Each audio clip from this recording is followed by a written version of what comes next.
The morning Hazel Wilcox rolled into Redemption Creek with nothing but a wagon full of hope and a stubborn refusal to be afraid. Every soul in that town stopped what they were doing and stared, not because a woman traveling alone was entirely unusual in 1882, but because of exactly where she was headed. The old Hatcher property, the land that sat cheek by jowl with the Barnett Ranch. The land that shared a fence line with the most feared, most whispered about man in all of Collin County, Texas. Hazel did not know any of that yet, of course. She had read the land advertisement in the San Antonio newspaper 3 weeks prior, had made her inquiries by post, had paid her deposit, and had loaded her wagon with the things that mattered most to her. Her late mother's rocking chair, 2 good milk cows, a crate of laying hens, seed packets wrapped carefully in cloth, and a fierce, quiet determination that had been forged in the hardship of losing everything she had ever known. She was 27 years old, auburn-haired, green-eyed, and entirely done with waiting for her life to begin. The town of Redemption Creek was the kind of place that looked prettier from a distance than it did up close.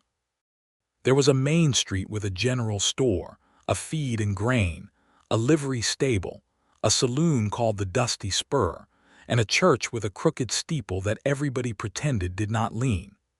There was a barber shop and a seamstress who also sold patent medicines, and there was Dottie Crane's boarding house, which doubled as the social center of all gossip in a 20-mile radius. It was Dottie Crane herself who first intercepted Hazel's wagon, as she was trying to figure out which road north of town led to the Hatcher property. Dottie was a broad woman in her 50s with silver-streaked hair pinned ruthlessly beneath a bonnet, and she possessed the particular energy of someone who had never once failed to insert herself into a situation she felt required her expertise. "You are not Hazel Wilcox," Dottie said, studying her with the kind of look a woman gives someone she has already made decisions about. "I am," Hazel said pleasantly, drawing her wagon to a stop, "and you are very kind to welcome me. Can you point me toward the old Hatcher property?" Dottie's expression shifted in a way that was difficult to read but unmistakably troubled. She exchanged a glance with the man standing outside the feed store beside her, a heavy-set fellow named Amos Pickett who had the permanent squint of a man who spent his life looking into the sun and worrying about things he could not control. "You bought the Hatcher place," Amos said. It was not a question. It was the tone of a man delivering a verdict. "I did," Hazel confirmed. "Is there a problem with the road? I had the deed transferred through Mr. Beaumont's office." "The road is fine," Dottie said, and then she paused, and in that pause she seemed to weigh the pros and cons of what she was about to say. The pros apparently won. "Honey, have you given any thought to who your neighbor is going to be?" Hazel looked at her steadily. "I know it is the Barnett Ranch. Mr. Beaumont mentioned it in his letter." Another look passed between Dottie and Amos, this one far more loaded. "Gilbert Barnett," Amos said, as though the name itself was a warning, "is not a man who takes kindly to neighbors. The Whitmore family lasted 2 seasons before they packed up and left. The Garcias before them, good people, fine people gone before autumn. There have been 3 families on that Hatcher parcel in 4 years, and every last one of them has moved on." "Did he threaten them?" Hazel asked, genuinely curious rather than frightened. "Not with words exactly," Dottie said carefully. "Gilbert Barnett doesn't threaten people with words. He does it with silence, with a look that could stop a clock, with the fact that he has never once in the 12 years he has lived on that ranch attended a church social, a town meeting, a funeral, a wedding, or so much as a Saturday market. He does not come to town unless he absolutely must. He sends his ranch hand in for supplies. He has never once said a kind word to a living soul that any of us have heard. His own mother called him cold," Amos added, "and she was a woman of considerable charity." Hazel listened to all of this thoughtfully, adjusted the reins in her hands, and then offered them both a small, genuine smile. "Well," she said, "I suppose he and I will just have to get to know one another." The looks on their faces were something she would remember for a long time. She found the road to the Hatcher property easily enough. It was the rutted track that turned north past the leaning church steeple, wound through a corridor of cedar and mesquite, and eventually opened onto what would have been, at some point in its life, a perfectly good homestead. The house was still standing, which she counted as a blessing. It was a board-end batten structure with a porch that sagged slightly on the left side, 2 rooms inside and a loft above, and a stone fireplace that looked solid and well-built. There was a barn that needed repair, a well that, when she dropped a stone in it, gave back a satisfying splash, and about 60 acres of land that rolled gently toward a creek on the eastern edge. She stood on the porch in the late afternoon light and breathed in the smell of cedar and dry grass and something green and alive rising from the direction of the creek. And she felt, for the first time in longer than she could remember, that she had found the right place. She did not look west. She was aware, in a general way, that the Barnett ranch began somewhere beyond the fence line running along the western edge of her property. But she had work to do, and she intended to do it. She unloaded her wagon, settled her cows into the barn with fresh hay she had brought, got her hens into what would serve as a coop, once she nailed some boards across the opening in the corner of the barn, and then she made herself a simple supper over the fire she built in the hearth. She did not think much about Gilbert Barnett that first evening. He, however, was thinking about her. Gilbert Barnett was 34 years old, and he had the look of a man who had spent every single one of those years working a piece of land that had demanded everything from him, and apologized for none of it. He was tall and lean with sun-darkened skin, dark brown hair that needed cutting, and eyes the color of weathered iron, gray and steady, and difficult to read. There was a scar along his jaw from a fence wire that had snapped 12 years ago in a winter storm, and he had not bothered to keep the kind of face that invited conversation. He had watched from behind the tree line on his western pasture as the wagon rolled onto the Hatcher parcel. He had watched from a distance he considered respectful as the woman unloaded her things, moving with the efficient, unhurried grace of someone who knew hard work and was not intimidated by it. He had not gone to introduce himself. He went back to his own house, which was a proper ranch house by 1882 standards, stone-built, 4 rooms, with a bunkhouse 30 yards away where his only full-time hand, a 50-year-old Mexican vaquero named Ernesto Reyes, lived. Ernesto had been with Gilbert for 9 years and was the closest thing to a friend that Gilbert possessed, though neither of them would have used that word comfortably. New neighbors arrived, Ernesto said at supper, which they ate at separate tables in the kitchen as they always had, Ernesto's preference as much as Gilbert's. "I know," Gilbert said, "woman by herself. I know." Ernesto looked at him with the long patience of a man who had learned when to speak and when to simply let a silence do the work. He did not say anything else. Gilbert chewed his biscuit and did not offer any thoughts of his own. He would not go over there, that was what he decided. He would leave her alone, as he left everyone alone, and with any luck she would realize, as the others had, that the land out here was harder than it looked and the solitude was absolute, and she would move on before summer came. He did not count on Hazel Wilcox being constitutionally incapable of being discouraged. She started work the very next morning before the sun was fully up, and the sound of it carried across the quiet Texas morning with remarkable clarity. Hammering mostly, and then what was unmistakably the sound of a woman singing to herself, something old and southern and low, the kind of tune people hum without thinking when they are content in their work. Gilbert paused while carrying water from his own well and listened to it without meaning to. He set his buckets down and resumed walking. On her 3rd morning at the Hatcher place, Hazel discovered that one of her cows, a spotted brown and white creature she called Bess, had found a gap in the western fence and wandered through it onto Barnett land. She discovered this because she went to the barn at first light and found only one cow. She went to the fence line and found the gap. She looked through it, and there, approximately 50 yards into a green meadow on the other side, stood Bess, eating grass with tremendous satisfaction. Hazel did not hesitate.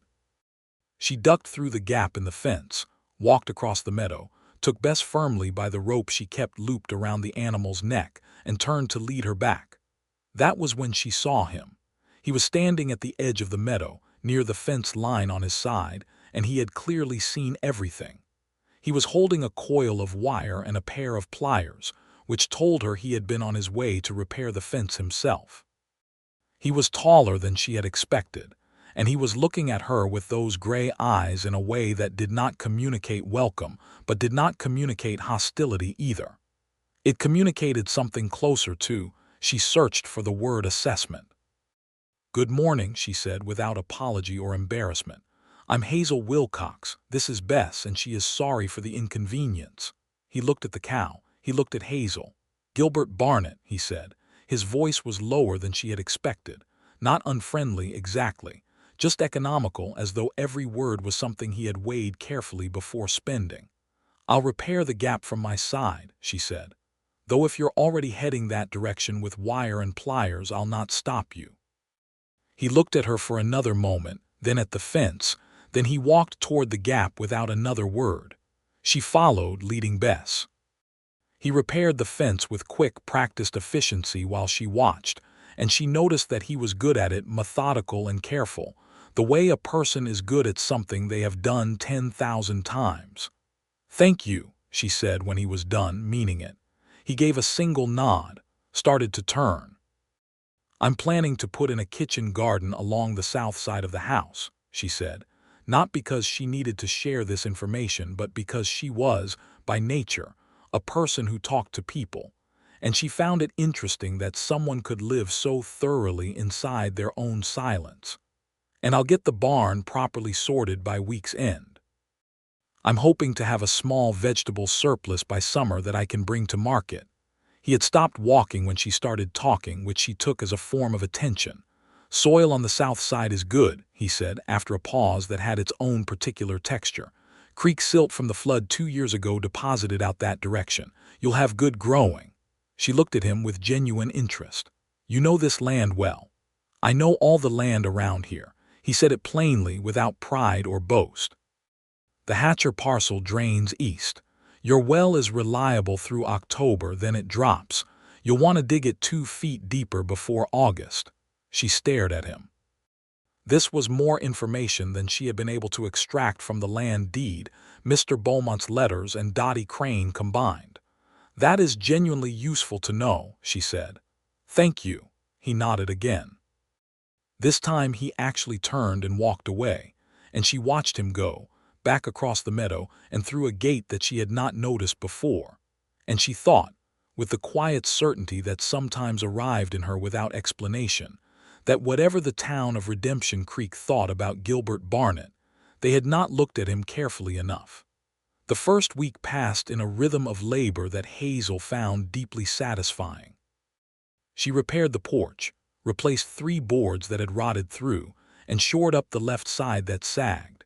She built a proper coop for her hens, extended it from the corner of the barn so they had room to range in the mornings.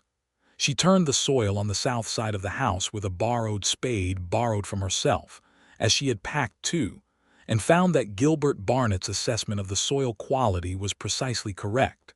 It was dark and rich and smelled alive. She went into town twice that week, once for nails and once for additional seed.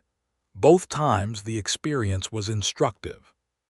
Everyone in Redemption Creek had an opinion about Gilbert Barnett, and everyone was willing to share it with very little prompting.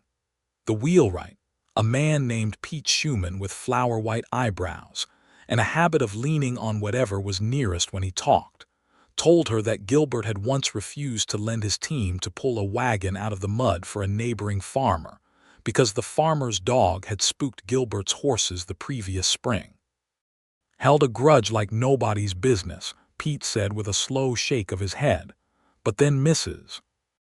Garcia, the mother of the family that had lived on the Hatcher parcel 2 years back, happened to be in the general store at the same time as Hazel, and when Hazel gently mentioned Gilbert's name, the woman's expression became thoughtful rather than hostile.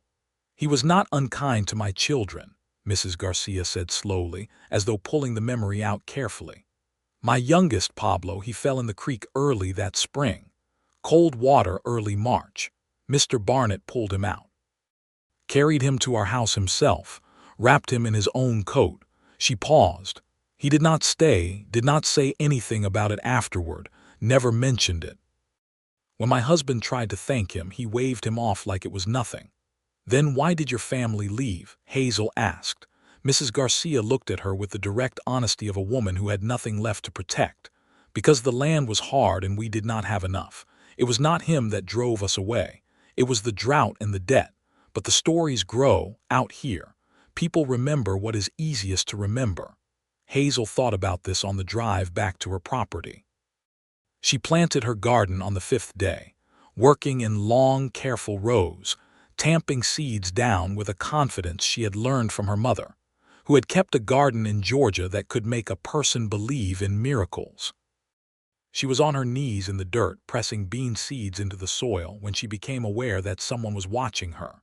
She turned and looked toward the fence line and saw nothing. But the feeling persisted, the particular feeling of being seen, and she trusted it. She went back to her work. On the 7th morning, she walked out to get water from the well and found, sitting on her porch step, a small bundle, 3 fence posts, cut and trimmed clean, with a note tucked into the bundle. The note was brief, written in a neat, careful hand that she had not expected. Your east fence is failing in the lower section. These should help. That was all. No signature, but she knew. She stood on her porch in the early light, holding those 3 fence posts, and she felt something settle in her chest that she could not quite name.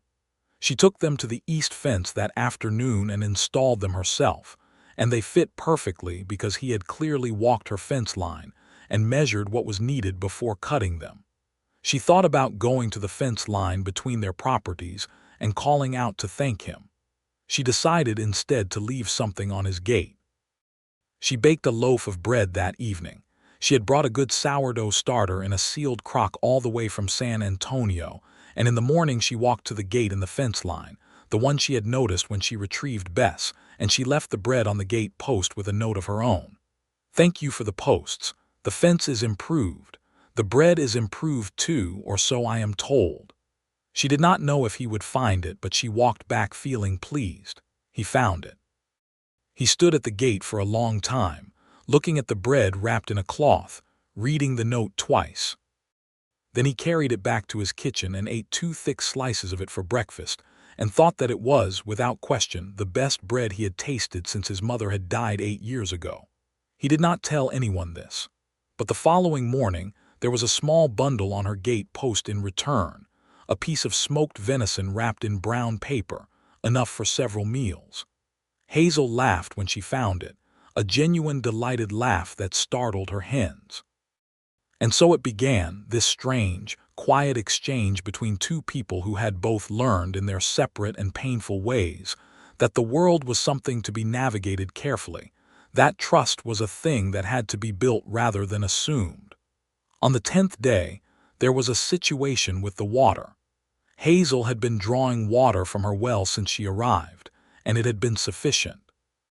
But that afternoon, working in the garden in the heat that April had begun producing with real conviction, she noticed the water level had dropped significantly when she sent the bucket down. Not catastrophically, but noticeably. She frowned and thought about what Gilbert had told her about the well, that it would need deepening before August. She had planned to hire someone from town to help with that project in a month or 2, but looking at the drop in water now, she wondered if she had less time than she thought. She did not ask Gilbert for help. She was a woman who preferred to solve her own problems wherever possible, and she was also aware that she had been on this land barely 10 days and did not want to establish herself as a person who required constant assistance. She found a workaround. She began collecting and storing rainwater in every barrel and vessel she possessed, and she reduced her water use where she could. But the next day was dry and hot, and the day after that was worse. On the 12th morning, she was hauling a bucket up from the well and it came up less than half full. She stood looking at it, calculating, and then heard the creak of the gate in her fence line. She turned, genuinely surprised because she had not heard footsteps. Gilbert Barnett was standing at the gate with a look on his face that was not quite apologetic, but was at least conscious of the fact that he was stepping into her space. "I noticed the drop," he said simply. She stared at him. "You noticed?" "I watched the water table." He said it as though this were an ordinary thing, which perhaps for a man who had worked this land for 12 years it was. "Mine dropped too for 3 days 2 weeks ago. It came back up. Yours will come back up, but you should not let the hens drink from the well bucket for the next week." She looked at him. He looked at her. This was the most he had ever said to her at one time, and she had the sense that he was slightly surprised by himself. "Would you like a cup of coffee?" she asked. "I made it this morning. It is still warm." The pause was long enough that she thought he was going to say no. She had begun to accept this possibility when he said, "All right." She led him to the porch, not inside the house. She was not fool enough to think he was ready for that, and she brought 2 cups of coffee out from the kitchen, and they sat in the 2 chairs she had set on the porch, one on each side of the door, and they drank their coffee in the morning sun. He did not speak for the first several minutes, and neither did she, and surprisingly the silence was not uncomfortable. It was the kind of silence that exists between 2 people who are simply accustomed to quiet and have no need to fill it with noise. "You fixed the porch board," he said eventually, looking at the plank she had replaced on the left side. "It needed doing. Hatcher never bothered. I noticed." She sipped her coffee. "Were you acquainted with the Hatchers?" "Some." A pause. "Old Earl Hatcher was a decent man. His wife was ill the last few years. He sold the land after she died and went east to live with his daughter." He said it without inflection, just as information. But there was something in the way he said it, "after she died," that had a weight to it she recognized. "My mother passed 4 years ago," Hazel said. "She is why I came west." She waited to see if he would ask. He did not ask, but his eyes moved to her face in a way that was attentive, and she found herself continuing. "She always wanted to homestead. Her father had land in Georgia before the war, but it was gone after. She spent the rest of her life in rented rooms, and she always talked about having her own soil again. She never got there. I decided to do it in her name." He was quiet for a moment. "That's a good reason," he said finally. It was said simply, without decoration, and that was exactly why it landed the way it did. She felt the back of her throat tighten briefly. "What about you?" she asked. "What brought you out here?" His eyes went to the middle distance past the fence, past the mesquite, into some internal geography she could not access. "Family land," he said. "My father homesteaded it. My brother and I were supposed to work it together." He stopped. She did not push. She had learned in her years of living among people that the right thing to do with certain sentences was to leave space around them. He stood up eventually, rinsed his cup at her water barrel because she mentioned she was conserving well water, set the cup on the porch rail and said, "Your bean rows are too close together on the south end. Give them more space or they will compete." "I'll see to it," she said. He walked to the gate and through it and was gone. She sat on her porch for a while longer, holding her cup, and she thought about a man who had come to check on a neighbor's water level, and had stayed long enough to drink coffee and say more than he had probably said to anyone in weeks. She also thought about a brother, and a sentence that had stopped in the middle. The town, meanwhile, was deeply fascinated. Dottie Crane had observed Gilbert Barnett's wagon, driven by Ernesto, as always passed through town the previous Saturday, and had made her normal mental note of his continued aloofness. So when Pearl Mayers at the general store mentioned that a young woman from the new homestead had been asking which hand at the Barnett ranch did the supply runs, and seemed interested in sending along a message, Dottie's attention sharpened like a blade on a whetstone. "She asked about Ernesto," Dottie said. "She asked who did the supply run for the Barnett place." "Yes." "When I told her it was the Mexican fellow, Ernesto Reyes, she said she would like to send along some herbs from her garden because she had more rosemary than she knew what to do with." Dottie and Pearl looked at each other. "She is either very brave or very foolish," Pearl said. "She does not have the look of a foolish woman," Dottie replied thoughtfully. Hazel had indeed packed a small cloth sack of rosemary and dried lavender from the bundles she had brought with her. She had not yet grown her own, but had brought dried herbs from San Antonio, and she had given them to Ernesto when he came to the fence gate on a Wednesday, as was apparently his habit when passing the Hatcher parcel on his way to town, with a message to deliver to the household at the Barnett Ranch. She had written the note carefully. "These are for cooking and for the house. Rosemary for the larder, lavender for whatever you like. From your neighbor." Ernesto had taken the package with bright eyes and a wide smile that told her considerably more about the warmth of his character than anything about Gilbert's.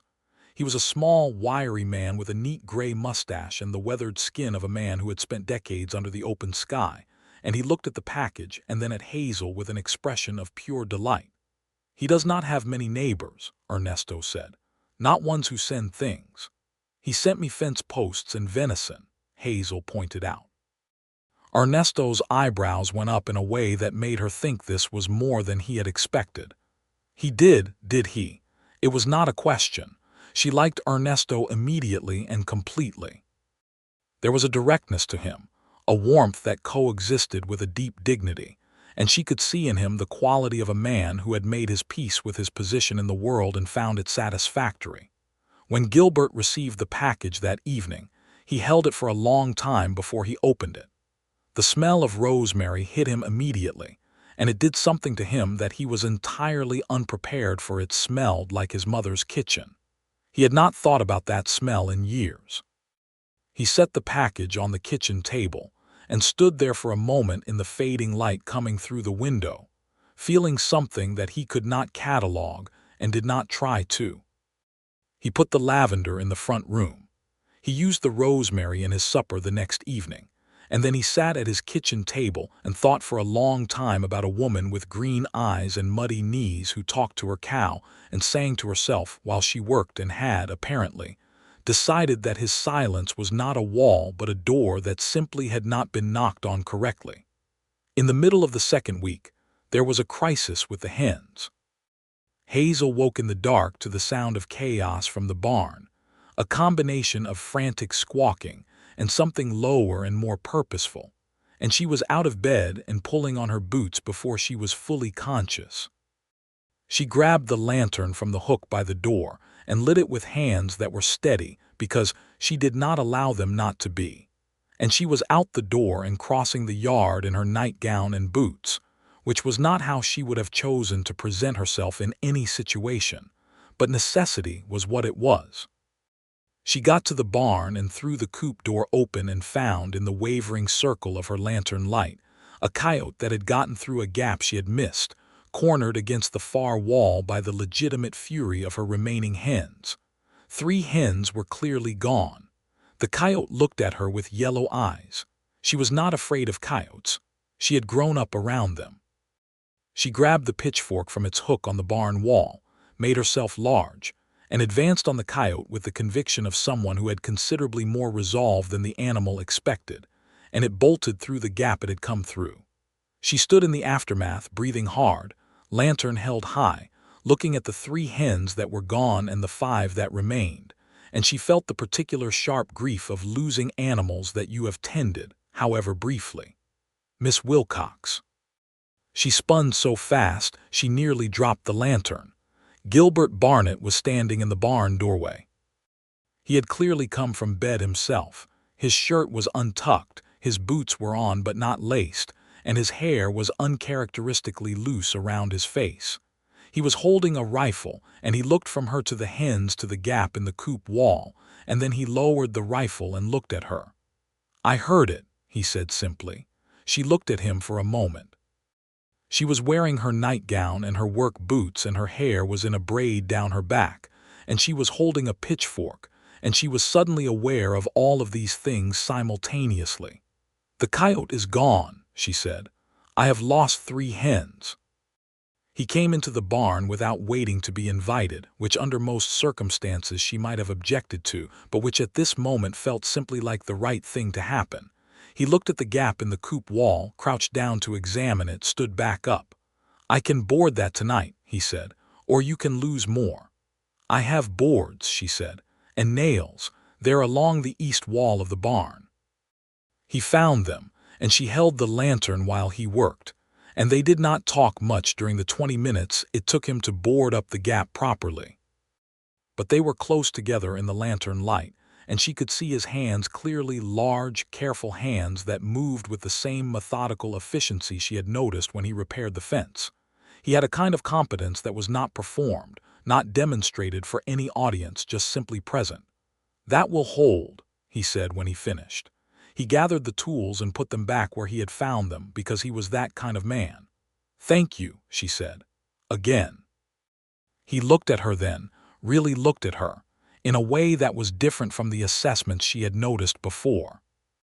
It lasted only a moment, but it had a quality to it that she felt in her chest, a warmth that she attributed to the lantern and the adrenaline of the coyote and the general strangeness of standing in a barn in the middle of the night with a neighbor she had known for 12 days. "You should sleep," he said. "Yes," she agreed. "Good night, Mr. Barnett." "Gilbert," he said as he turned to go. She let that settle around her for a moment. "Good night, Gilbert." He walked back across the dark yard, through the gate in the fence line, and she watched the shape of him disappear into the darkness before she went back inside. She did not sleep immediately. She lay in her bed listening to the Texas night, the distant creak, the insects, the occasional complaint of one of her surviving hens resettling herself, and she thought about a man who had heard a coyote in the dark and come across the fence line, rifle in hand, to make sure she was all right, who had fixed her coop in the middle of the night and put the tools back exactly where they belonged and asked nothing in return. The town said he was heartless. She was beginning to form a very different opinion. The following Saturday was market day in Redemption Creek, and Hazel loaded her wagon with what she could sell, some of the herb bundles she had brought, a dozen eggs from her surviving hens, and a quart of cream from Bess that was so rich and thick it would have made a person weep. She also brought a small batch of the sourdough bread, which she had found was the kind of bread that converted people on the first bite. She set up her modest little table between Pete Schumann's ironwork display and a woman named Clara Baines who sold pickled vegetables, and within the first hour she had sold everything except 2 loaves of bread, and those were purchased by Dottie Crane herself, who bought them with the air of a woman investing in intelligence gathering. "You look well," Dottie said, examining her. "The land is agreeing with you." "It is," Hazel said warmly. "It is a beautiful piece of ground." "And the neighbor?" Dottie asked, with the precision of a woman who had been waiting to ask this since the beginning of the conversation. Hazel smiled. "He has been very helpful." The silence that descended on the immediate vicinity was remarkable. Pete Schumann stopped hammering at something. Clara Baines ceased arranging her jars. 2 men on the porch of the dusty spur leaned forward without meaning to. "Helpful," Dottie repeated. "He told me about the well. He repaired the fence." She paused, deciding how much to share, and decided on truth because she had found pretense exhausting long before she ever came to Redemption Creek. "He came over in the middle of the night when a coyote got in my hen house and helped me board it up." The silence deepened. "Gilbert Barnett," Amos Pickett said from behind Dottie, where he had apparently materialized, "came onto your property in the middle of the night." "To help with a coyote," Hazel said. "Yes." Amos and Dottie exchanged the look of 2 people whose entire understanding of a situation has been rearranged. "He didn't bother to do that for the Whitmores when their horses got out and trampled 3 rows of his corn," Amos said slowly. "He went to them in the morning with a bill." Hazel said nothing to this. She began folding her empty cloth herb bags with neat efficiency. "Well," Dottie said finally, in the tone of a woman revising her thesis. "Well."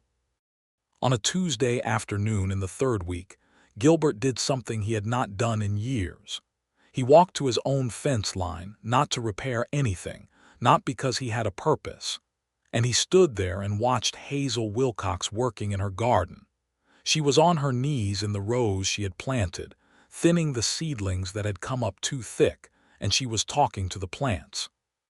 Not nonsense talk, not baby talk, but actual conversation, telling them they were doing well, asking them politely to grow straight, advising the tomato seedlings that she had great expectations of them. She did this with a completely earnest quality that made it clear she was not performing for any audience. She simply talked to her plants. He found this so unexpectedly charming that he stood at the fence for several minutes before she noticed him. When she did look up, she showed no embarrassment at being caught in conversation with a row of bean seedlings. She just raised her hand in a wave. He lifted his chin in acknowledgement. "They are doing well," she called across the distance. "You were right about the soil." He walked to the gate without consciously deciding to. "The beans need another week before you can thin them again," he said when he got close enough not to have to raise his voice. She sat back on her heels and looked up at him with those green eyes that always seemed to be considering more than one thing simultaneously. "Come and see them," she said. He went through the gate and walked to the garden rows, and he crouched beside the beans and looked at them with the focused attention he gave to things that mattered to him. And then he stood and looked at the rest of the garden, the tomatoes, the squash, the peas, the herbs she had got into the ground along the south-facing wall of the house where they would get the most warmth. "You know what you are doing," he said. "My mother taught me." She stood up and brushed the dirt from her skirt. "Do you have a garden?" Looked momentarily caught. "Not anymore, used to." "Who tended it?" A pause. "My wife," he said. She absorbed this carefully because the past tense was carrying a significant amount of weight. "She passed," she asked quietly. "6 years ago. She and the child both." He said it in a flat voice that she recognized, the flatness that comes not from not feeling but from having felt so much for so long that the emotion has gone deep underground where it is more survivable. She was quiet for a moment. "I am sorry," she said. It was all she said, and she said it with full meaning. He nodded once. He seemed slightly surprised that she did not try to say more, did not fill the space with condolences and gentle suggestions, and the well-meaning but exhausting apparatus of other people's grief management. They walked the rest of the garden in companionable quiet, and he pointed out 2 places where the soil was draining poorly, and suggested she mound the rows slightly there, and she listened carefully and committed it to memory. When he left, she stood at the gate and watched him go, and she ached in a way that she understood, the ache of recognizing loneliness in someone who has lived inside it so long they have forgotten it has a name. That evening she wrote in the journal she kept, a habit she had maintained since she was a girl, and what she wrote was this: "He has been carrying grief so long that the whole town has mistaken its weight for coldness. There is nothing cold about him. He is just very, very tired of hurting." She sat for a long time afterward in the quiet of her house, with the lamp burning low. The story of the brother came out the following week, on a warm April evening when they were sitting on her porch again with coffee. It had become a habit, the morning coffee on the porch, sometimes his coffee at her porch and sometimes hers at his gate, which was the closest to inviting her onto his property he had yet gotten. But this evening it was not morning coffee. Ernesto had driven the supply wagon back from town and had handed Hazel a small package at the gate as he passed, a jar of peach preserves homemade, with a tag on it that said, "From the Barnett kitchen," in what she now recognized as Gilbert's careful handwriting. She had walked to his gate immediately because the preserves were warm, which meant they had been made that day, and that meant effort she intended to acknowledge promptly. She had found him at his own gate before she got there, coming to see if she had received them. They had stood at the gate in the evening light, and she had asked him directly, because she had found that direct questions were the ones he answered honestly. "You made these today?" "I found my wife's recipe in the larder box," he said, without quite meaning to say it. He looked slightly surprised at himself. She looked at him gently. "Will you sit for a while? I made enough coffee for the 2 of us." That was how they ended up on her porch again as the sun went down and the cedar trees at the edge of the property turned gold, and that was when she heard about Daniel. Daniel Barnett had been 3 years younger than Gilbert. They had worked the ranch together for 4 years after their father died, building it, expanding it, pouring everything they had into the land. Daniel had been the easier of the two brothers, easier in temperament, quicker to laugh, quicker to get on with the people in town. He had been the bridge between Gilbert's interior life and the social world that Gilbert found exhausting. He got sick in the winter of '76, Gilbert said. His coffee cup sat untouched in his hands. Fever, it went fast. 3 weeks from the first day he felt poorly. The same winter you lost your wife and child, he looked at her. That was '78. Daniel was '76, she counted, 2 years apart, a fever that took his brother. Then 2 years later his wife and child in childbirth. She thought about a man losing in 4 years every person who was closest to him and having nothing left to do but work the land they had left him with alone. "The town thinks you are cold," she said, not unkindly, just truthfully. He looked at the middle distance. "I know what they think." "I don't believe it," she said. He looked at her then, and something in his face shifted, not dramatically, not in any way that someone watching from a distance would have noticed, but she was close enough to see it. A kind of careful openness, the way a window looks when someone has just raised it for the first time in a long time. "You have only been here 3 weeks, he said. "I have been a good student," she replied. A silence passed between them that was warmer than the evening deserved. "Your brother Daniel," she said after a while. "What was he like?" And Gilbert told her. He talked about Daniel for the better part of an hour, and it was clearly the first time he had talked about him in years, perhaps longer, and the words came out with the quality of water from a long dry well finding its level again, slowly at first, then with increasing ease, the memories surfacing with their full particular texture. Daniel who could whistle any tune after hearing it once. Daniel who had a gift for horses that bordered on the inexplicable. Daniel who had wanted to go to New Orleans someday and see the river. Daniel who had laughed at things that Gilbert had not found funny until Daniel laughed at them, at which point they became funny. Hazel listened to all of it, and she did not try to fix anything or diminish anything or redirect anything. She listened the way her mother had taught her to listen, with her whole attention, not saving any of it for what she was planning to say next.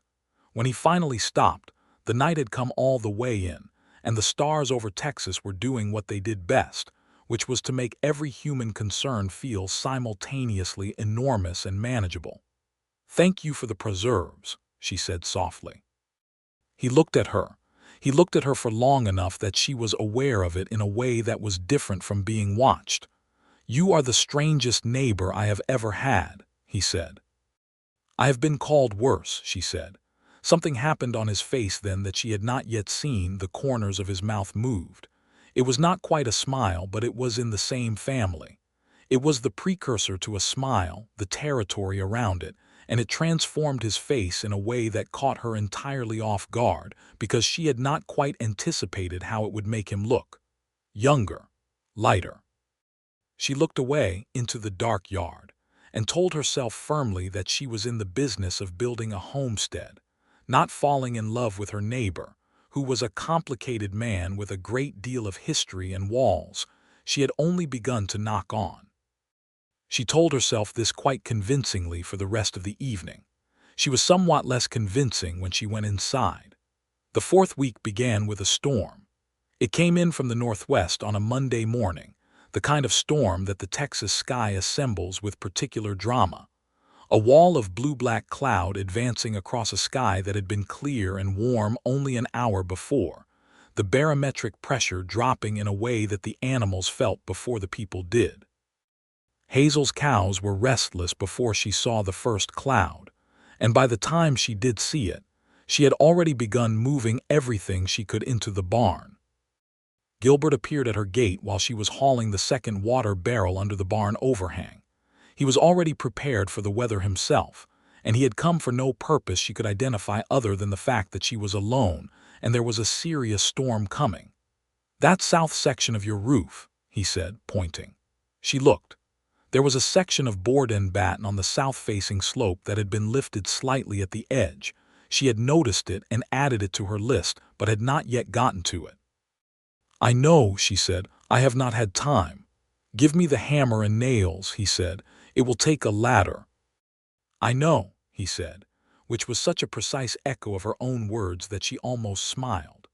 She got the ladder and the hammer and nails, and he climbed the roof while she held the ladder against the wind that was starting to move now, a warm and then suddenly cold wind that tasted like electricity.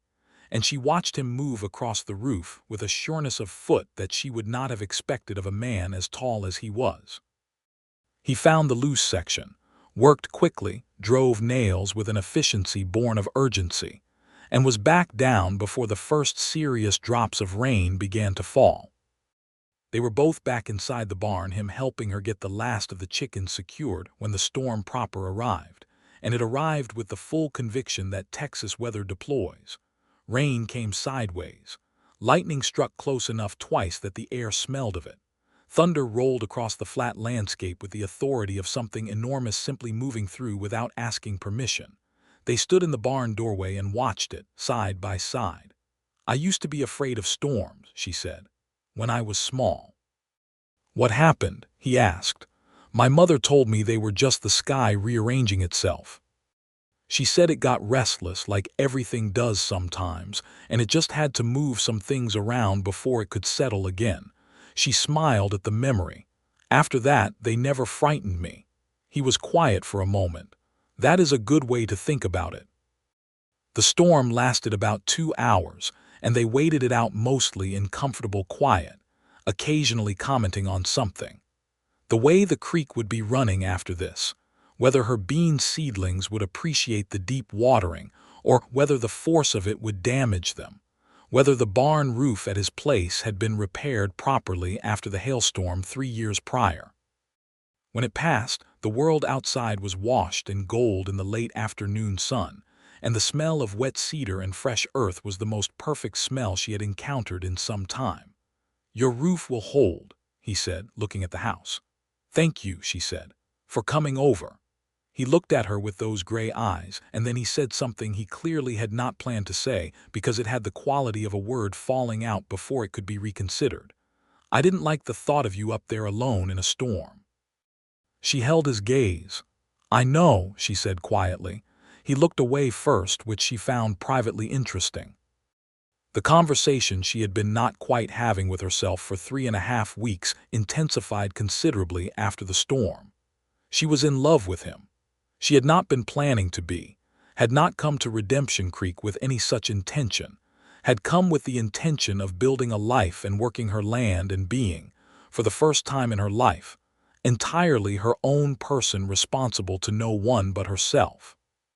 She had come west with her mother's dream and her own determination and no particular interest in complications. Gilbert Barnett was a complication of the most thorough kind. She examined the feeling practically, as she examined everything. She had known him for 25 days. That was not long. She was aware of this. But she was also 27 years old, not 17, and she had been around enough people to know the difference between the feeling of simple liking and the thing that was happening inside her chest now, which was less like liking and more like recognition, the way you recognize a song you did not know you knew. She did not say anything about any of this to anyone. What she did do, at the end of the 3rd week, was accept Dottie Crane's invitation to Sunday supper at the boarding house. It was not that she wanted to discuss Gilbert. It was that she had been on her land for nearly a month and had been so focused on establishing the homestead that she had neglected to build the social connections that any reasonable person needed in a community, and she was, at her core, a sociable person. She liked people. She found them interesting. She wanted to know the ones who lived here. The supper was lively and crowded. Dottie kept a good table and charged reasonable rates, and as a consequence had a full house more often than not. There were 4 boarders currently in residence. A young schoolteacher named Miss Eliza Purcell, who had come from Austin, a land surveyor named William Knox, who had been in the county for 6 months, a cattle buyer named Henry Marsh, who passed through seasonally, and a recently widowed farmer named Owen Dale, who had come to town to sort out his late wife's affairs and had not yet sorted them. Dottie cooked a magnificent pot roast with root vegetables, and there was cornbread and apple butter, and the conversation flowed freely in the way it does when people have been fed well. The subject of Gilbert Barnett did not arise because Hazel introduced it. It arose because Dottie introduced it, with the precision of a woman who had been holding it in reserve. Our Miss Wilcox has accomplished something that has never been accomplished in the 12 years Gilbert Barnett has lived on that ranch, Dottie announced to the table, with the air of someone presenting evidence in a trial. She has gotten him to hold a civilized conversation. Everyone at the table looked at Hazel. Miss Eliza Purcell, who was 22 and clearly found everything in Redemption Creek considerably more dramatic than whatever she had expected from Austin, looked breathlessly interested. "He is not antisocial," Hazel said calmly, serving herself more cornbread. "He is careful, there is a difference. He told the Reverend Hutchins to remove himself from his fence line 3 years ago," William Knox said, not unkindly. "Those were the exact words, remove yourself." "What was Reverend Hutchins doing at his fence line?" Hazel asked. A pause. "Trying to save his soul," Dottie said, "while he was in the middle of mending fences. Apparently." Hazel thought about this. "Would any of you like to be preached at while you were doing your most demanding work?" Another pause, longer this time. "Well," Owen Dale said slowly. He was a man of 60 or so with a kind, exhausted face. "When you frame it that way."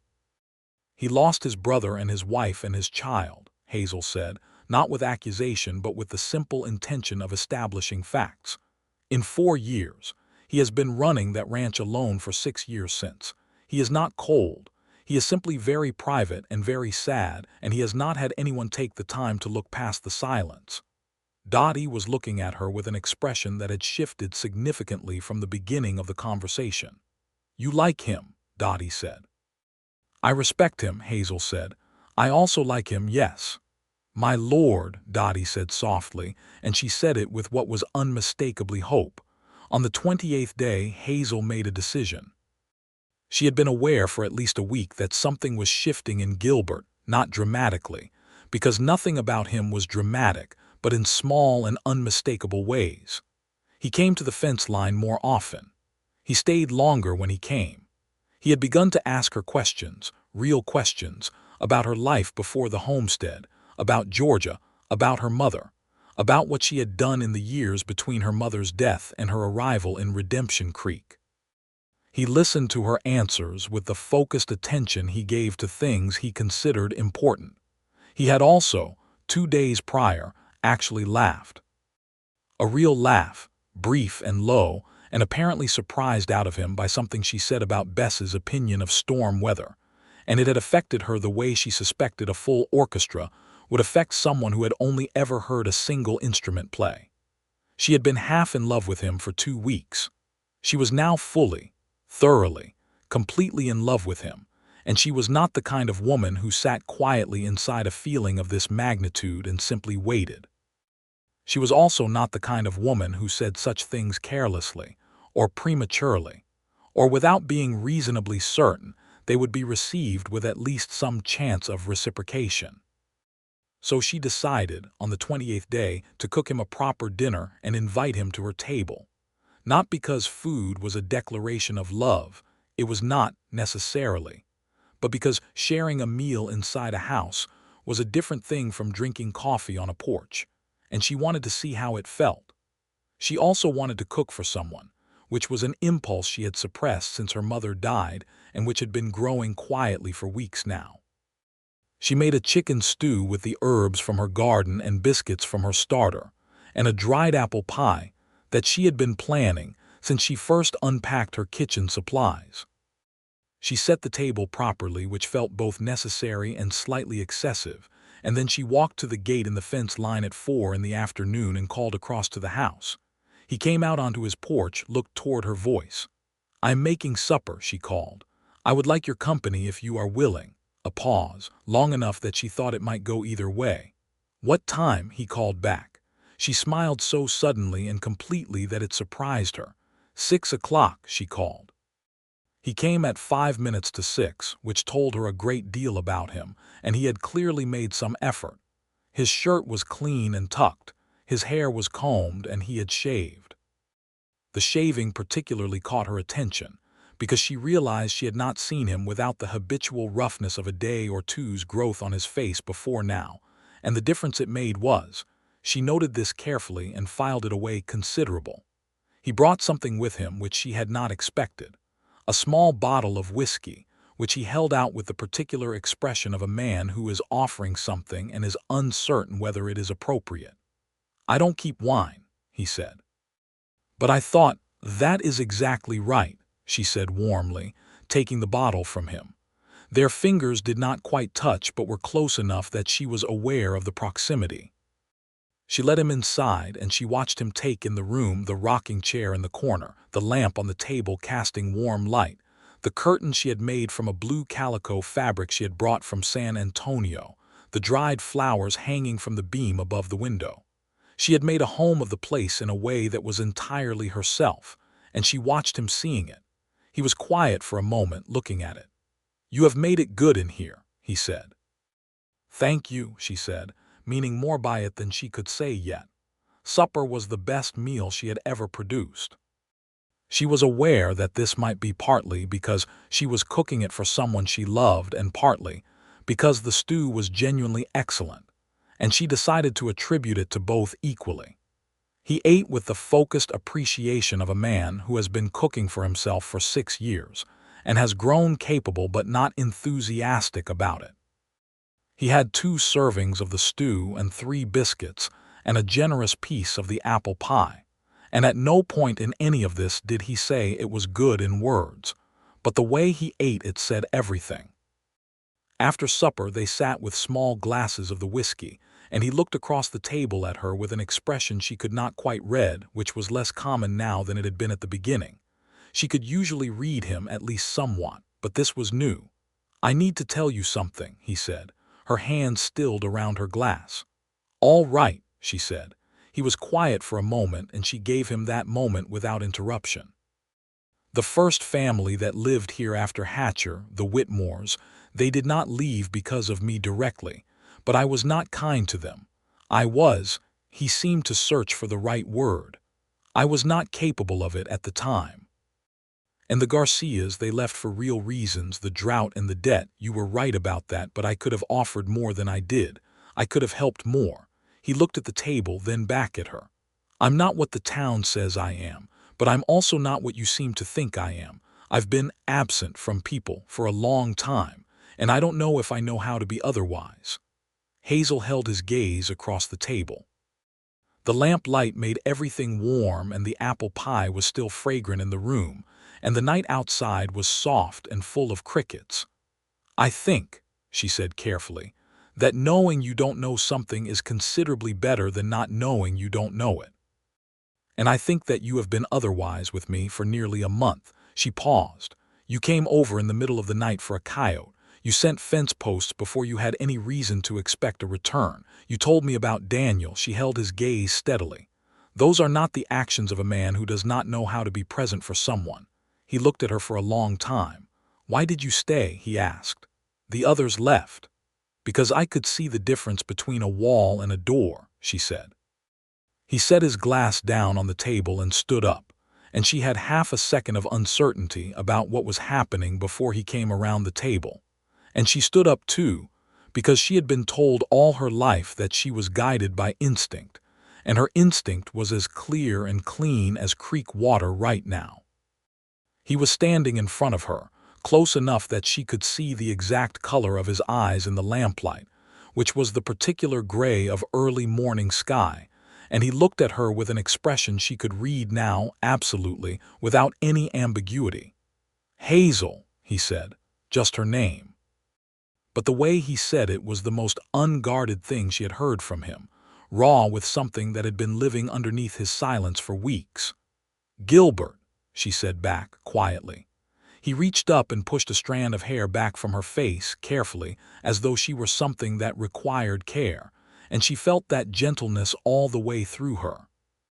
Then he kissed her, and it was the kind of kiss that a man gives when he has been thinking about something for a very long time and has finally decided that the thinking is finished and the doing should begin, deliberate and honest and full of everything he could not say with words.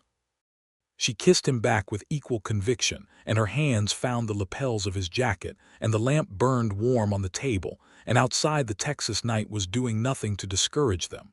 When they finally broke apart, he rested his forehead against hers, and she could feel him breathing, and she could feel herself smiling in a way that was almost embarrassing. "I have not done that in a long time," he said. "How long?" she asked. "Long. Well," she said, "you have not forgotten how."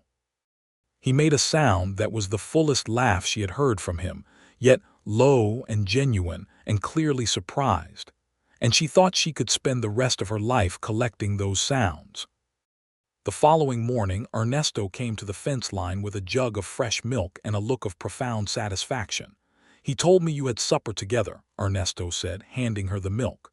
"We did," she said. Ernesto looked at her with those bright, knowing eyes.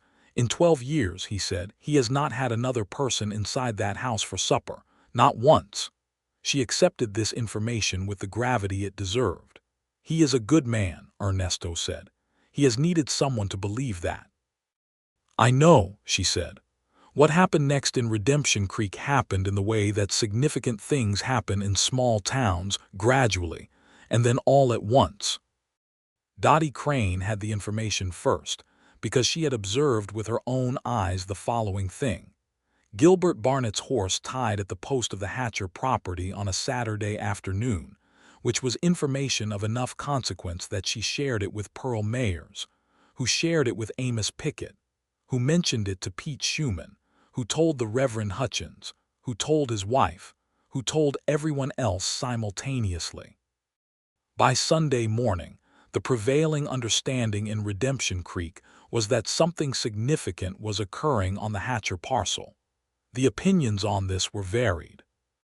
Dottie, who had revised her thesis substantially after the supper conversation, was openly hopeful and showed all the signs of a woman who intended to be helpful about it.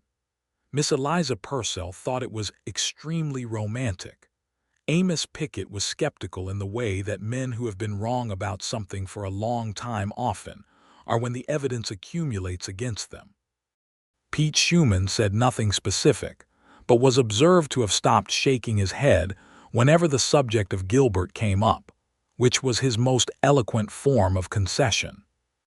The Reverend Hutchins, for his part, had an interesting experience the following Sunday, which was this. Gilbert Barnett appeared in the back pew of his church for the first time in 12 years. Hazel did not know he was going to come.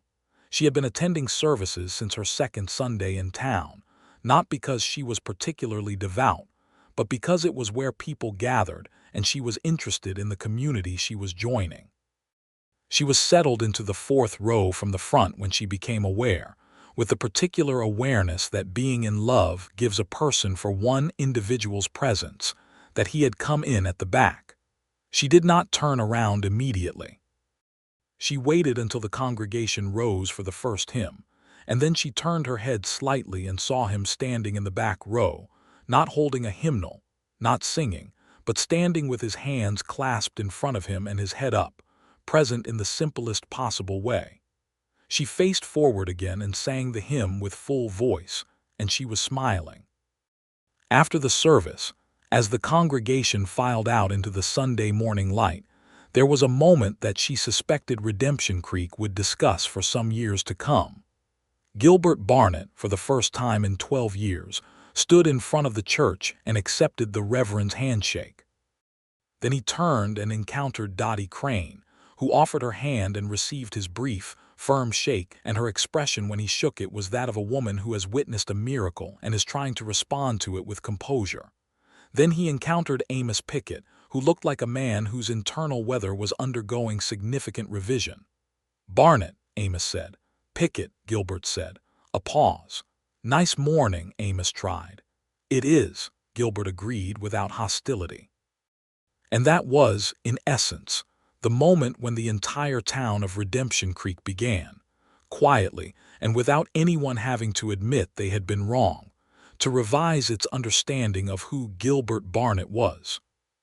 Hazel appeared beside him, as naturally as though it were a long-established habit, and he looked at her and something passed between them that was obvious to every person standing within 20 feet, which was most of the congregation. Dottie Crane said later to Pearl Mayers that it was the look on his face when she appeared beside him. Like the sun came out, Dottie said. That is the only way I know how to describe it. In the remaining days of that fourth week, they spent more time together than apart. He came to her place in the mornings when his necessary work was done, and she came to his in the afternoon sometimes, and they worked side by side on whatever required working. Her east fence, his south barn, her garden, his kitchen that had not been properly organized since his wife died and needed significant attention, which she provided with the kind of cheerful competence that he found both helpful and quietly moving. Ernesto, who was fond of both of them and said almost nothing directly about any of it, made himself usefully scarce at the right moments. They talked about everything. They talked about Georgia and the war and what it had done to the land, and the people she had grown up among.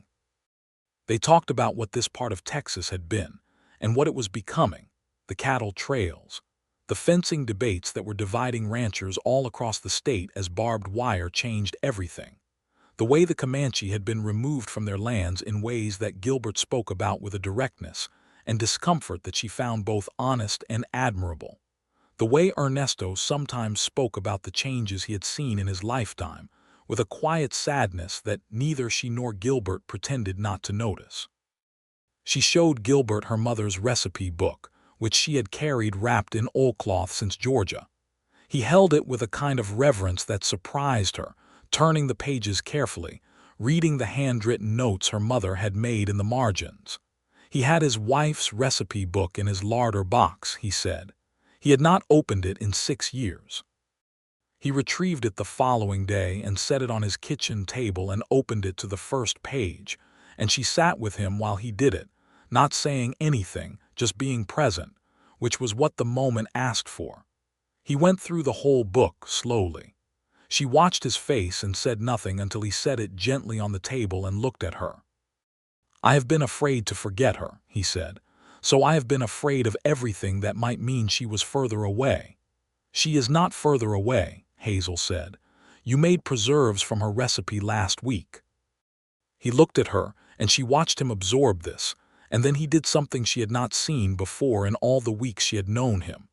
He put his face in his hands and cried, briefly and quietly, the way a man cries when he has not done it in a very long time and it has been waiting all that time to happen. She put her hand on his arm, just that. She did not say anything, and she did not move away, and she let it be what it was.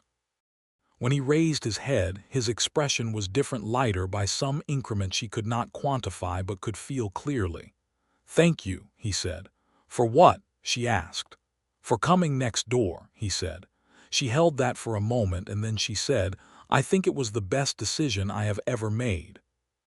On the 31st day, one day past the month, she was in her garden in the late afternoon when she heard someone call her name from the road, and she looked up to see a man on horseback at the edge of her property who she did not know. He was a broad man in his 40s with a weather-beaten face and the look of someone who had ridden a long way without particular enjoyment. He introduced himself as Jerome Sutton, and he said he was representing a development concern out of Dallas that was interested in acquiring land in this part of Collin County, and he had heard that the Hatcher parcel had recently changed hands and wondered if the new owner might be interested in a conversation.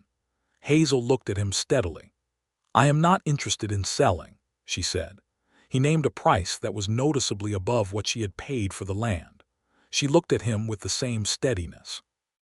I am not interested in selling at any price, she said. I came here to stay. He pressed slightly, not aggressively, but with the persistence of a man who considered the first refusal to be a negotiating position rather than an answer. He suggested she might want to consider the difficulty of managing a homestead alone, the harshness of the summers, the reliability of the water. He said it in a tone that was just barely on the right side of concern. She opened her mouth to reply with some force, and then she heard the gate in the fence line, and Gilbert was there. He had come across for his afternoon visit, clearly, and had read the situation with the accuracy of a man who had spent 12 years watching his land for threats. He walked across the yard to stand beside Hazel, and he looked at Jerome Sutton, and he said nothing at all. He simply stood there beside her and looked. Jerome Sutton looked at him for a moment, and something in his calculation shifted. "And this is your husband," Sutton said, attempting to reframe. "This is my neighbor," Hazel said, and the pride with which she said it was unmistakable. "And I speak for myself perfectly well. My answer is no. Good day, Mr. Sutton." Sutton looked at Gilbert one more time, and whatever he read in those iron-gray eyes was apparently sufficient, because he tipped his hat and rode back toward the road. Gilbert watched him go, then looked at Hazel. "Development concern," she said. "They want the land. They have been working this county for 2 years," he said. His voice had a controlled quality that she knew now meant he was restraining a significant amount of feeling. "They acquired the Mercer property last spring, and the Hollies' land they are consolidating." "Not this land," she said firmly. He looked at her, and something in his face was very serious. "No," he said, "not this land." They stood together in her garden in the late afternoon light, and she thought about how much had changed in a month. About the woman who had rolled into this town with a wagon and a stubborn heart, and about the man who had stood at a distance and watched, and about the slow, careful, undeniable thing that had grown between them in 31 days. "Gilbert," she said. "Hazel," he said. She looked at him. "What are we doing?" she asked. Directly, because she had found from the beginning that directness was the only language that worked with him. He was quiet for a moment, and she let the moment be what it needed to be. "I think," he said carefully, "that we are doing what I did not think I was capable of doing again." She held his gaze. "And what is that?" "Being alive," he said simply. "Properly alive. The way it requires someone." She felt that land in her chest with a precision that she thought might leave a mark. "I love you," she said. She said it the way she said important things, steadily and without performance, because she meant it with her full self, and that fullness did not require decoration. He looked at her for a long moment, and she watched the careful man make a decision that was not careful at all. That was in fact the bravest thing she had seen him do, which was to let her see exactly what was on his face when she said those words. "I love you," he said back. "I don't know exactly when it happened. The middle of the first week, I think. You were talking to your bean seedlings." She laughed, the full, delighted laugh that always surprised her when he was the cause of it. "The bean seedlings," she said. "You were telling them you had great expectations," he said, and the corner of his mouth was doing the thing it did now with increasing frequency when they were together, tilting toward a smile that was becoming less of a rarity and more of a regular feature of his face. She stepped forward and took his hand in both of hers and held it. His hand was large and calloused and warm, and he looked down at their joined hands with an expression of such quiet wonder that she felt her throat tighten. "I'm not going anywhere," she told him. "I want you to know that. This is my land and this is my home, and you are my neighbor, and I am staying." "I know," he said, and then he said, "I want you to be more than my neighbor." She looked up at him. "How much more?" He reached into his pocket with his free hand and produced something small, a ring. It was a simple gold band, not elaborate, and she recognized immediately that it was old, the kind of thing that had been in a family. He held it in his palm and looked at it and then at her. "This was my grandmother's," he said. "It is the only thing I have that does not carry grief with it. Everything else that has been in my family I cannot give you grief. You have already done enough to lift mine. But this, she was a happy woman, my grandmother. She wore this ring for 40 years and she was happy." Hazel looked at the ring in his palm and felt something in her settle like a key finding a lock. "Are you asking me?" she asked softly. "I am asking you to marry me," he said, direct and unembellished, the way he said everything that mattered. "I know it has been 1 month. I know it is fast. I know I am a complicated man with a great deal of—" "Yes," she said. He stopped. "Yes," she said again in case he had not heard her. "The answer is yes. It has been the answer since approximately day 12. if you want the truth, though I would have made you wait a proper amount of time." Something on his face broke open into the fullest, most unguarded expression she had ever seen there, something that was relief and joy and hope all at once, and she thought that this was what he looked like underneath everything, underneath all the years of silence and walls and grief, and it was the most beautiful thing she had seen. He put his grandmother's ring on her finger, and it fit. She thought her grandmother would have approved of that. He kissed her in the garden in the late afternoon light, with the bean seedlings coming up around them and the creek running in the eastern distance, and the Texas sky enormous and unhurried above them. And she thought that her mother, wherever she was satisfied with what the West had turned out to be. They were married 6 weeks later in the Redemption Creek church with the crooked steeple, on a morning in early June when the whole world was green and warm, and the creek was running high from the spring rains. The Reverend Hutchins, who had not expected to see Gilbert Barnett inside his church for any purpose short of a funeral, and had found the recent weeks to be profoundly instructive on the subject of human nature, performed the ceremony with what could only be described as heightened enthusiasm. The whole town came. Every last person in Redemption Creek came, because how could they not? This was the wedding of a woman who had blown into their town like a weather event, and done the one thing that 12 years of their own efforts had failed to accomplish, which was to reach inside Gilbert Barnett's considerable armor and find the person living inside it. Dottie Crane cried, which she would later deny but which was witnessed by at least 7 people. Ernesto stood as Gilbert's best man with a quiet dignity that made several people tear up on its own. Miss Eliza Purcell had brought flowers from somewhere and distributed them with the earnestness of a 22-year-old who needed this to be exactly as romantic as it appeared, and it was. Amos Pickett shook Gilbert's hand before the ceremony with a grip that communicated something closer to an apology than a handshake usually does, and Gilbert received it without comment, which was his particular form of forgiveness. During the vows, Gilbert said the words in his voice that was always careful and economical with itself, but when he got to the part about loving her and keeping her, his voice did something to the last word that made it clear he had thought about this word, keeping, for a long time before saying it, and understood what it asked of him, and was willing. Hazel said her vows steadily and clearly, and when she got to the end she added, unscripted, just loud enough for him to hear, "And I will keep arguing with you when I am right, because that is simply who I am." He made the sound that was his fullest laugh, right there in front of the Reverend and the congregation and God and the crooked steeple, and the congregation laughed with him, and the Reverend smiled, and it was the most perfect moment.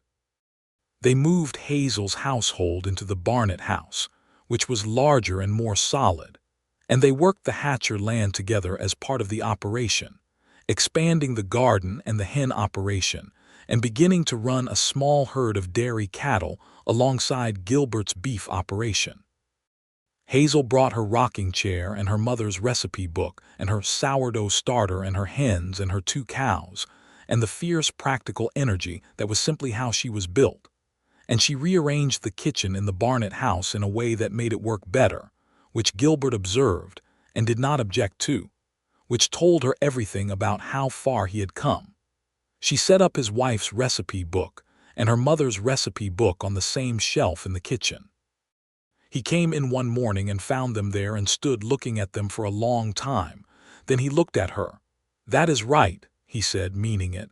"I thought so," she said.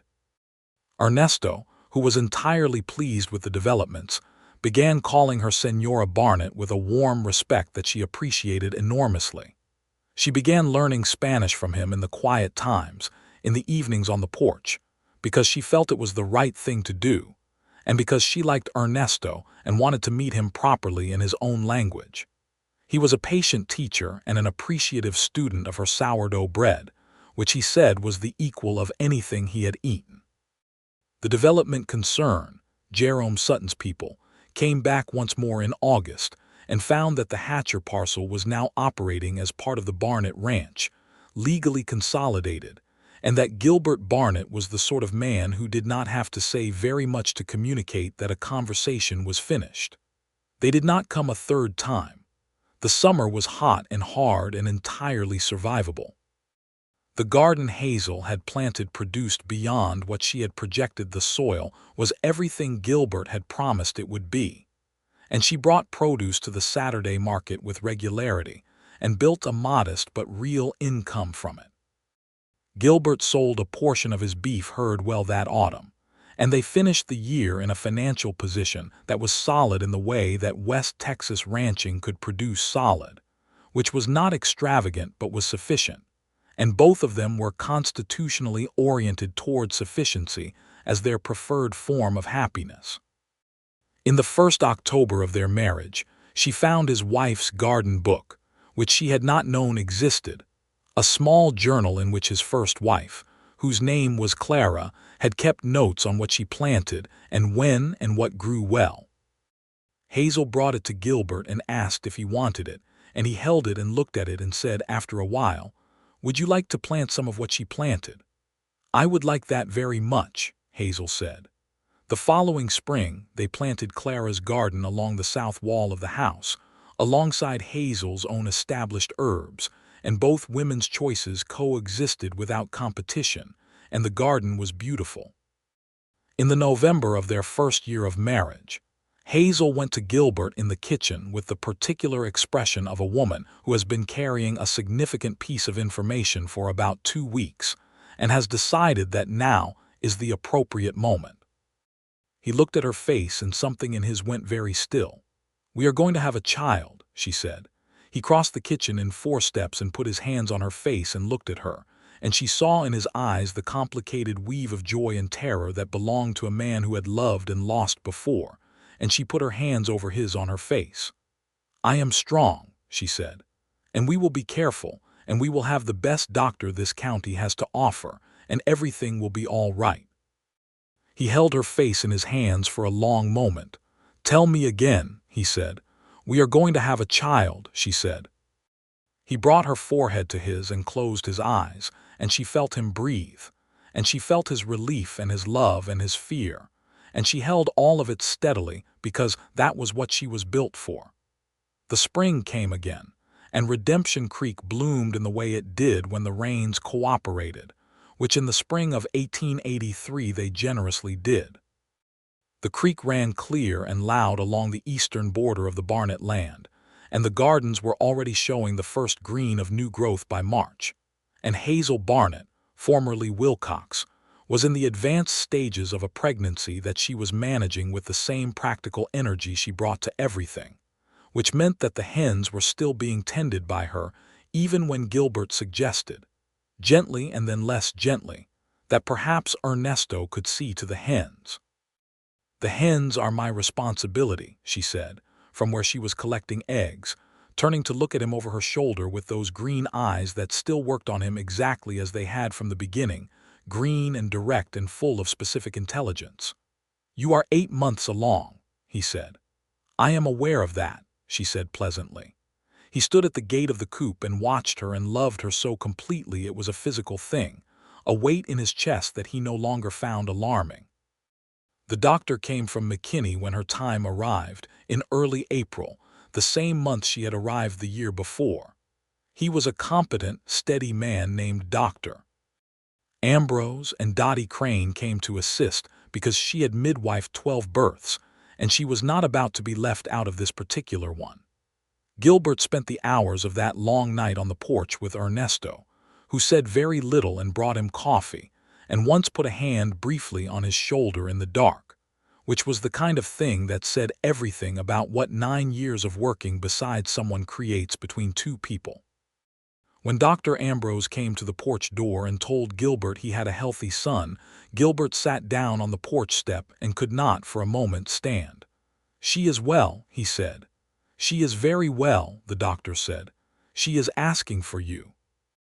He was inside in 3 steps, and Hazel was sitting up in the bed with the composed, exhausted, radiant expression of a woman who has come through something difficult and found herself intact on the other side, holding a bundle wrapped in the blue calico from one of her curtains, and she looked at him when he came in with those green eyes that were wet and bright.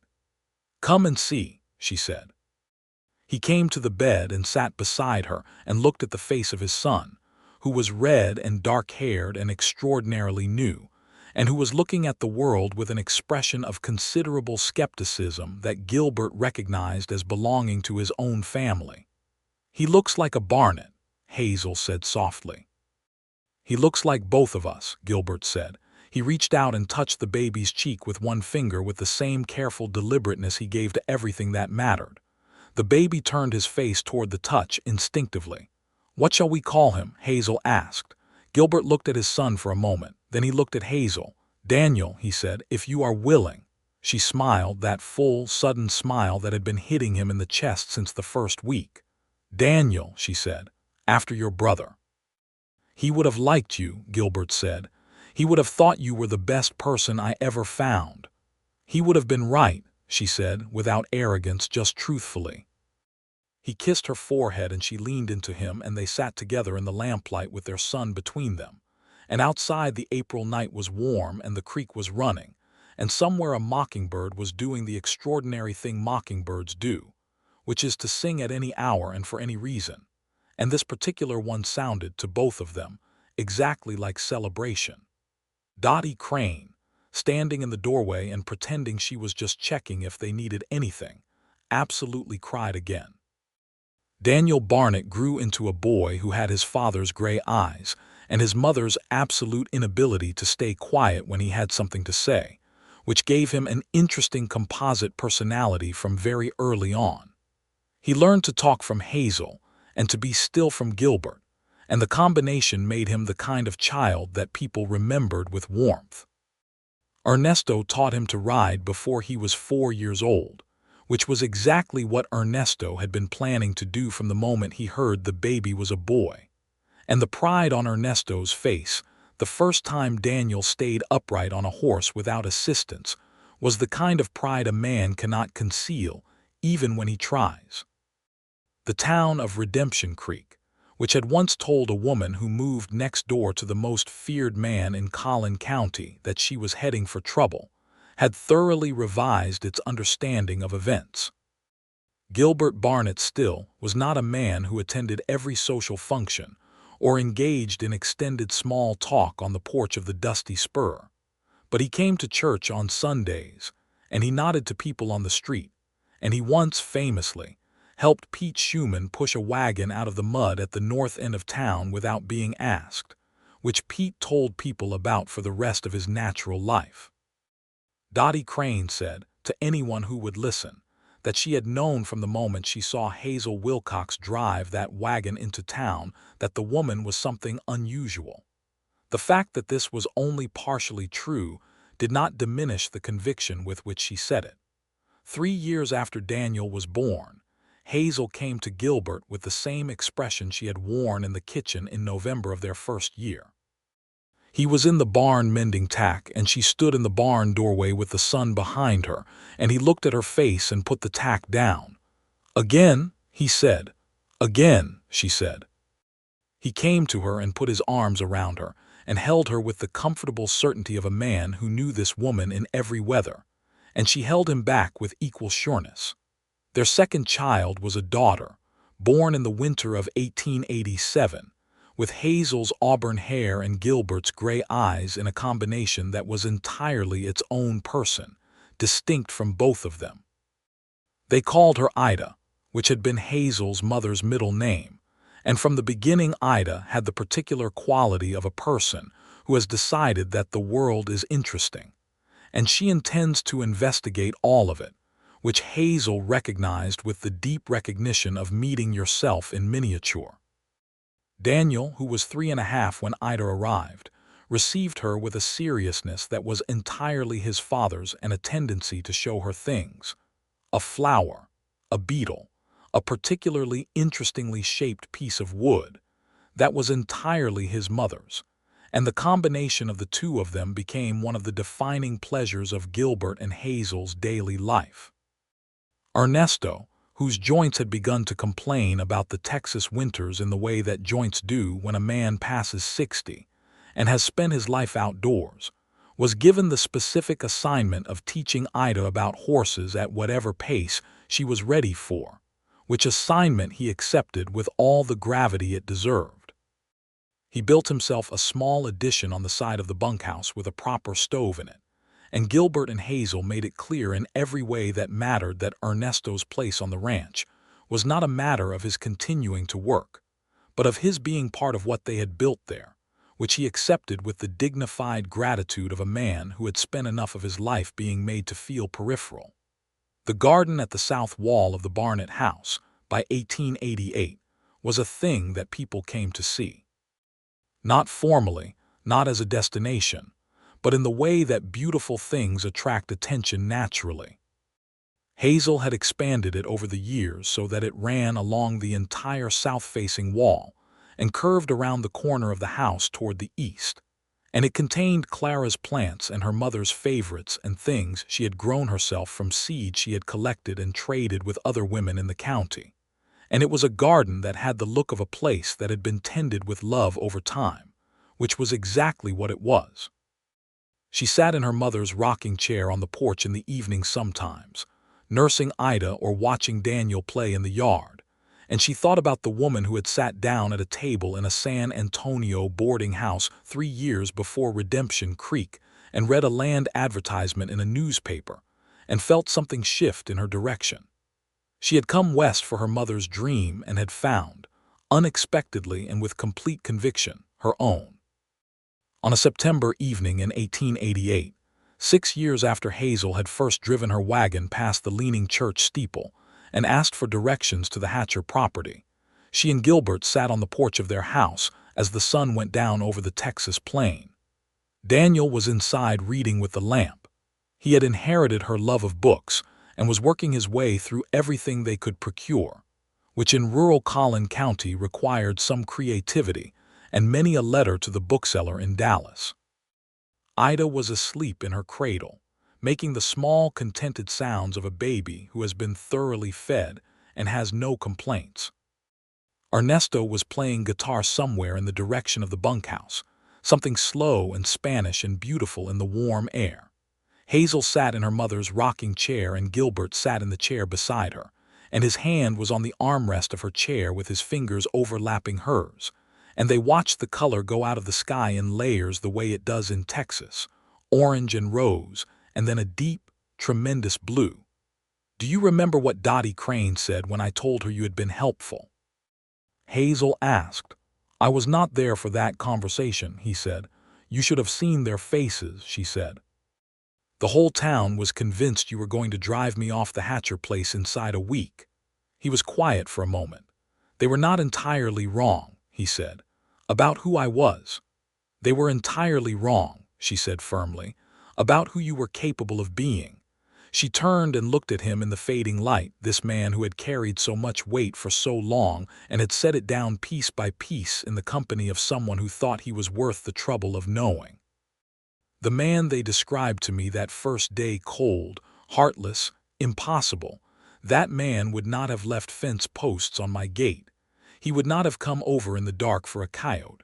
He would not have told me about Daniel." She paused. "He would not have known his grandmother's ring would fit." Gilbert looked at her, at the ring on her finger that had been there for 6 years and showed no sign of going anywhere. "It did fit," he acknowledged. "It was a sign," she said. "You believe in signs." "I believe in that one," she said. He lifted her hand from the armrest and held it, and they sat together in the evening quiet with the guitar playing somewhere and the children inside, and the land around them that they had worked and loved into something real. "I was so lonely," he said quietly. It was the kind of thing he could say now with her, without it costing him something he could not afford. He had learned to say the true things over years with the patient teaching of her example. "I know," she said. "I could see it. From the first day. From the moment you told me about the well," she said. "A lonely man would not have said anything about the well. He would have let me struggle with it and felt nothing. You told me about the well because you could not help caring what happened to me." He was quiet for a while and the guitar played on. "You saved my life," he said finally. "I want you to know I understand that. You gave me back my life." She leaned over and rested her head against his shoulder, which she had done thousands of times now and which never lost the particular feeling of rightness, of two things that belong together settling into their correct position. "You gave me mine," she said. "I came here to build something, and I built more than I knew how to dream about." They sat there until the stars came out fully and the Texas night was enormous and soft around them. And inside, Daniel put down his book and came to the porch door and looked out at them and then went back to his book without saying anything, because even at 6 years old he recognized something worth not interrupting. The garden grew. The ranch grew. The children grew. Ernesto's guitar played on summer evenings, and Dottie Crane came for Sunday dinners twice a month and was pleased every single time. And Redemption Creek learned, over years, to tell a different story about Gilbert Barnett. Not the story of the hard, silent man who frightened away his neighbors, but the story of the man who had been found by the right neighbor on the right morning, with a cow in his meadow and green eyes that could see through any wall. It was not a story about being saved by someone else. It was the story of two people who had both been waiting, without knowing they were waiting, for a door to open that looked, from the outside, like a fence. And one April morning in 1882, Hazel Wilcox had driven her wagon straight through it.